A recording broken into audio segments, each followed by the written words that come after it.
ایک مرتبہ حضرت تھانوی رحمۃ اللہ علیہ، حکیم الامت تھانوی رحمۃ اللہ علیہ، آپ بار بار نام سنتے ہوں گے، اللہ تعالیٰ ان کی قبر کو منور فرمائے۔ اسلامی تاریخ میں علم سے بھری پوری تاریخ ہے، اسلام کی تاریخ پوری 14 صدی کے اندر سب سے زیادہ جس شخصیت نے کتاب لکھی ہے اس میں نمبر 2 پہ نام آتا ہے حضرت تھانوی رحمۃ اللہ علیہ کا۔ اتنی کتابیں کسی نے نہیں لکھی ہیں، علامہ سیوطی نے لکھی ہیں صرف ان سے زیادہ۔ بہت بڑے ہندوستان میں دین کی عظیم خدمت دی ہے نبی کی امتیوں نے، عجیب اللہ نے کام لیا ہے۔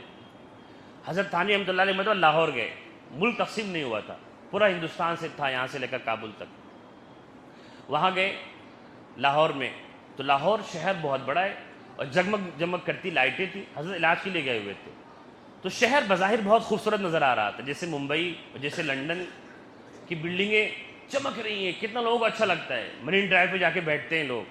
حضرت نے کہا کہ ان روشنیوں میں مجھے تاریکی نظر آ رہی ہے، اچھی نہیں لگ رہی۔ لاہور کی سڑکوں پہ جگمگ کرتی بلبوں کو دیکھ کر کہا روشنیاں تو ہیں پر نور نہیں ہے، تاریکی ہے۔ پسند اللہ والوں کی پسند تبدیل ہو جاتی ہے، جب دل بن جاتا ہے تو ایسی دنیا پسند نہیں آتی جہاں پہ دین نہ ہو۔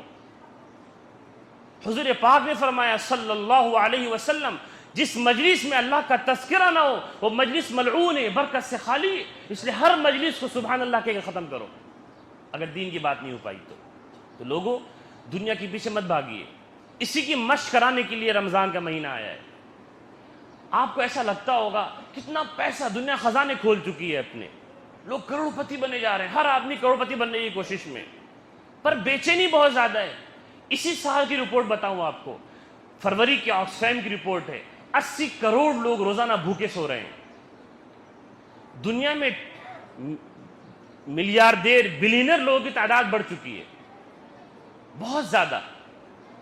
سب سے بڑے چور وہی ہیں جو سب سے بڑے مالدار ہیں، دنیا کے مالدار ترین لوگوں کی باتیں کر رہا ہوں میں، چھوٹے موٹے امیر نہیں۔ بظاہر تو وہ رفاہی کام بھی کرتے ہیں ٹیکس بچانے کے لیے، پر وہ اگر 2-4 غریبوں کو کھلا رہے ہیں تو 2-4 ہزار لوگوں کو مار بھی رہے ہیں۔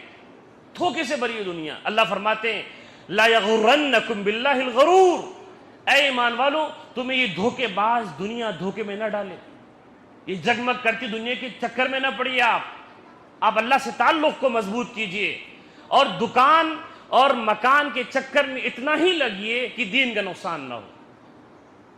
ہمیں اللہ کو ناراض نہیں کرنا ہے۔ مجھے بتایا کہ 1:45 تک بیان کر سکتے ہیں، ہاں وقت ہے؟ ٹھیک ہے۔ ہمیں اللہ سے اپنے تعلق کو کمزور نہیں کرنا ہے، وہ سب سے بڑی ثروت ہے ہماری، وہ سب سے بڑی جائیداد ہے ہماری، وہ ہماری عزت ہے۔ حضرت عمر رضی اللہ عنہ جب فلسطین گئے اور ان کا لشکر فلسطین میں پہنچا تھا تو فتح کرتے ہوئے، اس میں صحابہ کرام تھے، خالد بن ولید تھے، سعد بن وقاص رضی اللہ عنہم تھے، لیکن جب بیت المقدس پہنچے تو وہاں کا جو ان کا مذہبی جو ذمہ دار تھا اس نے کہا کہ ہماری کتاب میں لکھا ہوا ہے کہ ایسا ایسا آدمی فتح کرنے آئے گا، اگر آپ کا امیر المومنین ایسا ایسا ہے تو ہم چابی بنا لڑے آپ کے حوالے کر دیں گے۔ تو خط لکھا گیا ہے تو میں تشریف لے کر آئے۔ حضرت عمر 22 لاکھ مربع میل کی سلطنت کے بادشاہ تھے، امیر المومنین تھے، چاہتی تو حشم و ختم کی تعداد لگ جاتی، جیسے امریکہ کا پریزیڈنٹ آتا ہے تو آگے پیچھے قطار اندر قطار گاڑیاں ہوتی ہیں، اسی پہ نظر ہے ان لوگوں کی، لیکن یہ ایک غلام کو ساتھ میں لیتے ہیں، ایک خادم کو چل پڑتے ہیں، لیکن جلال اتنا تھا، ایک آدمی ساتھ میں اور ایک سواری ہے، باری باری بیٹھتے ہیں کہ جہاں سے گزرتے لوگ محبت میں نکلتے چلے آتے۔ جب وہاں پہ پہنچے تو دیکھا کہ صحابہ کرام اچھے لباس پہنے ہوئے ہیں، ہتھیار چھپائے ہوئے ہیں۔ حضرت عمر سواری سے کود آئے اور پتھر اٹھا کے صحابہ کو مارا پھینک کر کے کہ تم کس عیش میں مبتلا ہو گئے، ہتھیار کہاں ہیں؟ صحابہ سمجھ گئے، فوراً چوغے کو ہٹایا، ہتھیار دکھایا تو اطمینان ہوا۔ ایمان والے دنیا میں مست ہونے کے لیے نہیں آئے۔ اللہ نے قرآن میں فرمایا لا تمدن عینیک الی ما متعنا به ازواجا منہم، حضور پاک سے فرمایا ہے، اس کی اہمیت بڑھ جاتی ہے جب حضور سے اللہ کہہ رہے ہیں کہ ہرگز اپنی نگاہ کو دنیا والوں کے مال پر مت ڈالو، لنفتنہم فی، ہم دنیا والوں کو کافروں کو مال دے رہے ہیں ان کے لیے فتنہ بنا کے دے رہے ہیں۔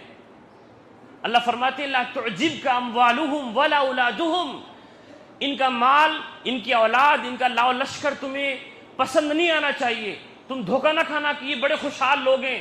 انما یرید اللہ لیعذبہم بہا فی الحیات الدنیا، اللہ اس مال کے ذریعے سے انہیں عذاب دے رہا ہے. وتزہق انفسہم وہم کافرون، وہ اسی میں لگے مر جائیں گے اور جہنم میں جا پہنچیں گے. لوگوں، مال وہی ہے جو راحت دے، مال وہی ہے، وہی خیر ہے جو راحت دے، ورنہ فتنہ ہے. دین کو سنواریے.